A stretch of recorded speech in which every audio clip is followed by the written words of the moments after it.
Oh shit. Yep, that's on fire. Alright, that's not working. Gotta fix it with a hammer. Okay, that's not working. Obviously, we have to fix this with fire. If all else fails, just use your grinder. And yeah, that's how we're gonna fix that. What could possibly go wrong? Who needs financial stability when you have a project car? We're gonna need more power. Welcome to the Magnette Project. Okay, well, the car is all cleaned out. It's been like 2 days. 2 days now? Yeah. Anyways, it's nice and clean inside there. So we're back to the door here. And I mean, it's coming along. It looks pretty damn good, really. Still got some grinding and such to do. So over here, you can see this gap, that little crack right there. I'm gonna try to fix that. I'm going to try and fill right there and here. Basically just fill and re-weld the little cracks and then go back over and grind it all over again. See if we can't get it to look a little bit better without using a lot of bondo. And then I welded this back on. And I did my best to get it as accurate as possible, but I just don't know how possible that really is. And then the grinders inevitably hit a little bit over here. I'm not sure how I'm going to fix that. Thinking I'll probably just wait until I'm done with this area and I'm done grinding down in this awkward spots and then come back over and tack weld it and then kind of shape it with the grinder. Not really sure. Could also just shape it with bondo. But yeah, got some over here too that I want to kind of fill in. But yeah, we're almost there. It looks pretty darn good, really. Alright, well, it's been several hours. What keeps happening is I grind down the metal, and either the metal I'm using to replace it's too thin, or the metal that was originally on the car is rusted too thin, or maybe it's just because when I welded it gets a little bit thin. I'm not exactly sure how and where and what it is. Probably a combination of everything. But anyways, it gets thin, you grind it down, and then it reveals a crack, and then you gotta go back and re-weld the crack, but all the metal around that crack is super thin, so the moment you start welding, it just gone. It just melts away, and then it takes forever to re-weld it, and you end up with a really long bead you weren't expecting to have to run. Anyways, main reason I'm just saying that is if anyone else has this issue, know that you're not alone. I had the same problem. And I just kept re-welding, re-grinding, re-welding, re-grinding, and eventually I got to a pretty good spot. But to, help speed up the process of this whole thing, it takes much longer to stop and record things. So I just went ahead and I spent a good amount of time just grinding, re-weld. It's all the same. It'd be kind of a boring video, I think. But anyways, we got that pretty darn close. I did have to bend this piece because either from welding, warping, grinding it with a wire wheel and accidentally catching it, it would pull this up and etc. So anyway, so I'm sitting here debating how I want to tackle the backside of this.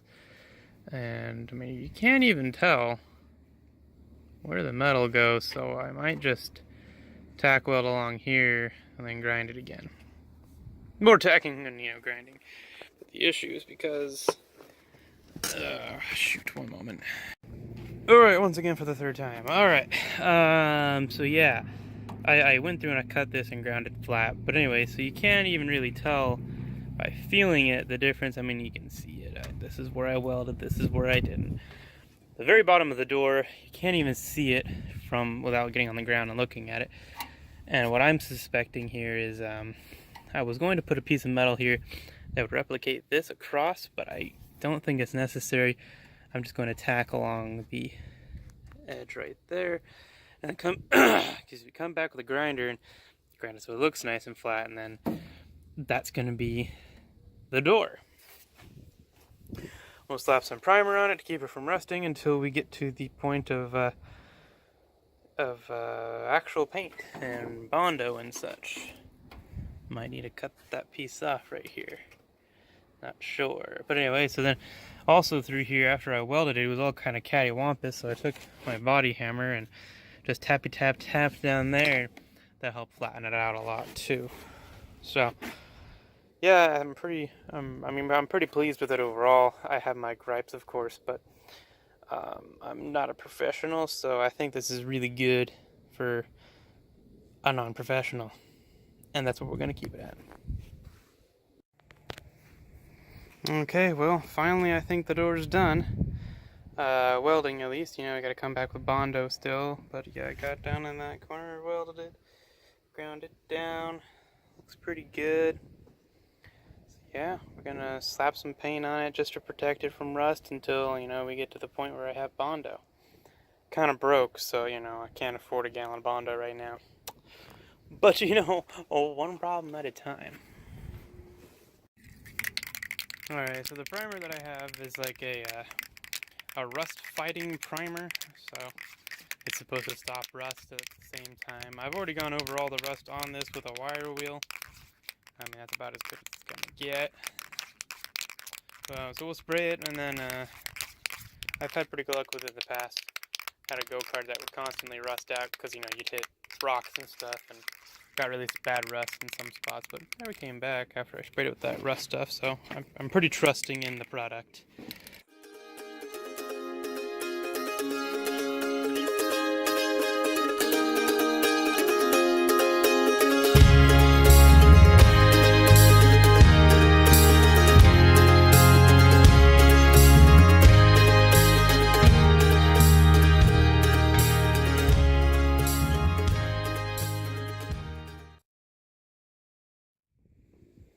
Alright, so we'll wait for that to dry, and, you know, hopefully that'll be it. The corded grinder down here, she's being a pain in the butt right now. She's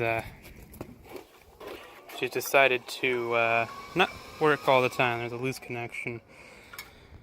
So I gotta get some new terminals, cut the wires back, put it back together, and, you know, hope for the best on that. It's a nice grinder. I've liked it. I've had it for a long time. But, you know, it is what it is. So yeah, look at this. This is all cleaned up.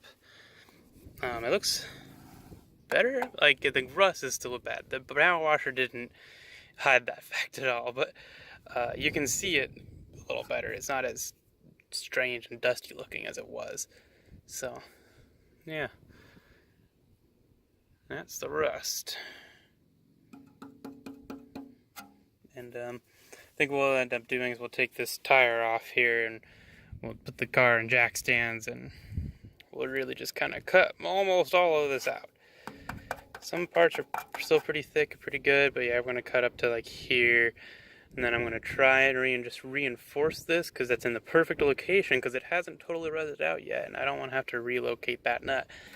Get captured nut there, but yeah, this is going to come out. I'm probably just going to cut this whole thing off right here. Aim down a little bit so I'm in frame. Yeah, cut that whole thing out. And then along here, I gotta look at some more photos online. Amazingly, it's actually rather difficult to find photos of this car, if you can believe that, you know, with how common it is. You would think I could find tons. That way I can kind of get an idea of what's supposed to be where all this rust currently is. I've made a real mess in my yard. I just need to pick all this up and throw it in the trash, basically.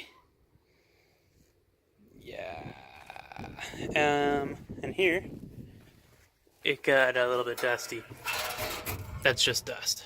But yeah, that's pretty good in here. There's a couple of holes. I can see one right here. And it's a little thin right over here, actually. As I'm doing it, I can see it cracking further along that hole. You can see that. Maybe. A little bit. You can see it a little bit. But I think I'm going to come in here next and kind of take the angle grinder to it, try to stop most of the rust that's there.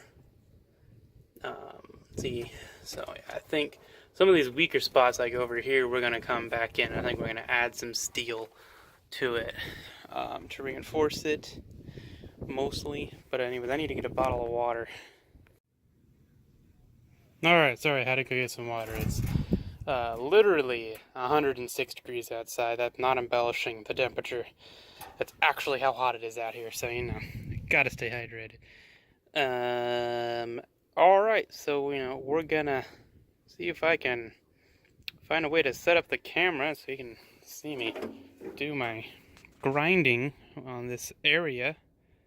Yeah. That's a little better lighting. Alright, so we got our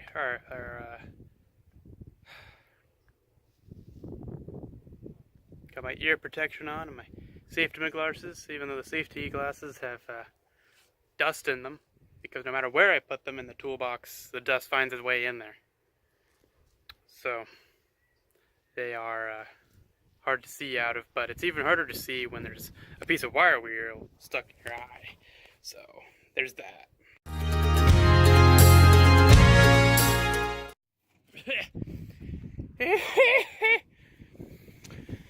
Oh man, we're gonna get lung cancer. Where is a mouth filter thing?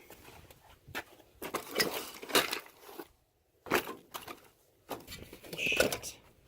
Oh, goodness. There it is. Good as new. Admittedly, I don't know how much better the mouthpiece is going to be, given that I literally just pulled it up off of the dusty ground. But it's the thought that counts. For the record, even though the writing is upside down, it's actually on correctly. The metal piece is up my nose, so we're good.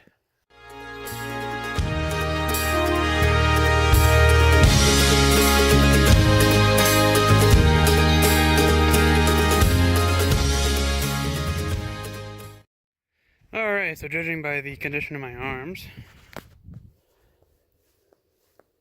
it was very dusty. Glad I had a dust mask. If you want to drain your cordless grinder's battery in about 10 minutes, just, take a wire wheel to the inside of your trunk of your Magnette. That's how you do it. I love my cordless grinder. It's awesome. It does lots of different things where it's like, it's no point getting the whole cord out, an extension cord, plug the extension cord in, blah, blah, blah, blah, for small little projects. But for larger things like this where you're going for long periods of time, it's definitely nice to have the corded one. I've had more mobile jobs where I had to use the cordless because there was no electricity, like my boat trailer. Not that one, the one that boat's actually on. I was in the middle of nowhere in Utah, Nevada, one of the two, and I blew a tire out, and then I went to go take the tire off, and then of course the lugs were turning inside of their inside of the hub, so I couldn't get it out. So what I ended up having to do is, I guess in the middle of nowhere, it's still like 2 hours to the nearest town, is I took the cordless grinder and I just cut the lug nuts right off, pulled the tire off. I was only on like 3 out of 4 or 5, maybe less. I wasn't very many lug nuts holding that wheel on, but that's all I needed to get to the next town on the spare, and the spare ended up going flat and basically popping as well. But that happened about 5 miles out of the town, so we were golden. But there's certain times where it's just that cordless one is just awesome. Had a couple of jobs on like the big trucks where it's like it's out in the parking lot, and it's like, that doesn't start. You need to go out there, and you bring out the cordless grinder with you, and there you go. Otherwise, you got to bring out a long extension cord or get it going barely, move it to the shop, and then properly fix it. So it's been worth it. Also, sometimes you got to get up in the cab and cut some things. Like I had this one truck where the fastest way to get the heater core out, the evaporator out for the AC, was to cut the little box that was inside of and then pull it out. It was the only way to do it without like halfway to assembling the entire bunk, and they only gave me like an hour to do the job, so didn't affect the workings of the heater. I put duct tape, not duct tape, but duct tape over the holes or the slots that I made to pull it out. It's fine. Anyways, yeah. So here we go. This is the trunk. I need to come back in here when I get an extension cord with the corded grinder and really go at it, but I don't know if you can really see the deflection in that. But there's a good amount. So we've got a hole over here, a hole right here, a whole bunch of holes over here, and one right here. I'm trying trying to see if I could hear maybe something definitely different, but I'm not really sure exactly what we're gonna do. We're gonna get real metal, not just the thin stuff I've been working with for the trunk, because I'm gonna be putting weight on it. We're going to get a rust killer, because this is pretty severe rust, I'd say. And even, like, I mean, you can't just cut the whole tray. Well, I could cut the whole tray out, but I'd have to mimic these indentations that add a little bit of strength to the metal, and that would be difficult. I could, on the backside, weld in some, like, square tubing to kind of give it some rigidity, and then put it in, and you wouldn't be able to tell from the top side, but that's also more expensive and more time consuming. So I mean, you know, I also didn't expect to do as much work as I did at that door. It was just kind of, as you got into it, you kind of found more and more things, and this is what you kind of ended up going with. So that might be what happens here. But for the time being, I think what we're going to probably do is cut a nice big rectangle out of there, and then over here a small rectangle will go in here, because the rest of it's not that bad. It's pretty thick. It's just kind of in the middle here, it kind of gets a little bit thin and a little bit flimsy, so I think that's what we're going to do. And then on the bottom side we might add some rigidity anyways, but I just don't think it's necessary to cut out the whole tray when we only have maybe a square about that big that needs to get replaced, and then maybe a small square over here. You know, seems like a lot of extra effort for not a lot of good reason. You know, so I also realized that in the corners here there's this cardboardy stuff.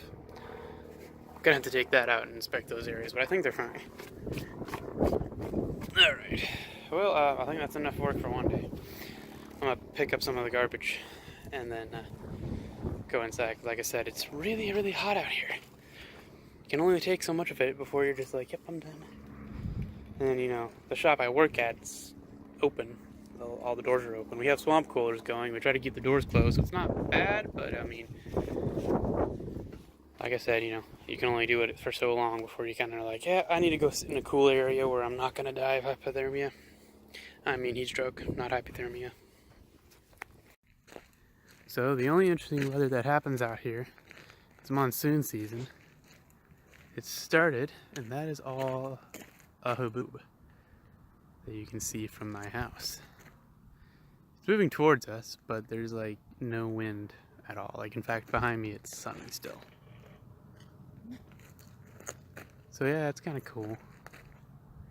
You can see it coming. There's the edges of it. It's enormous. So that took less than 10 minutes to catch up with us. You can't even see how bad it is on there. It doesn't even really show it, no. I was just out there and I literally couldn't see. There's too much dust in my eyes. And then it was blowing me all over the place. Maybe the front's better. Yeah, you can't even see our neighbors' houses anymore. Ugh, you can taste it.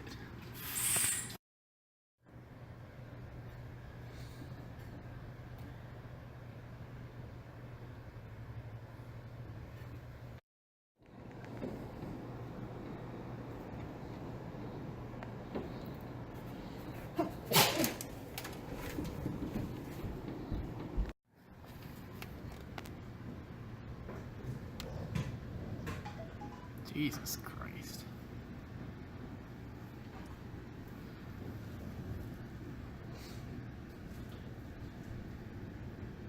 Good thing I didn't wash the car.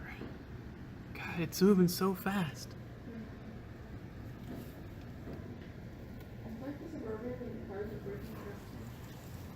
Yeah, it would be probably going faster if the current car's sitting there. You can barely even see our fence. Jesus, it's definitely the cars are breaking it up, because like you can see around them until you get to the fence. And there's no car.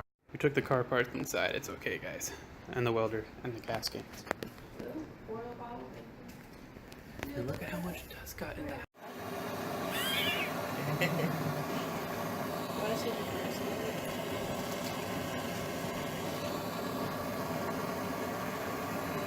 Why are we so extra? Because it's a race car. Is it even a race car? Yeah, we're going fast. This is much faster than a normal candle lighting. Yes,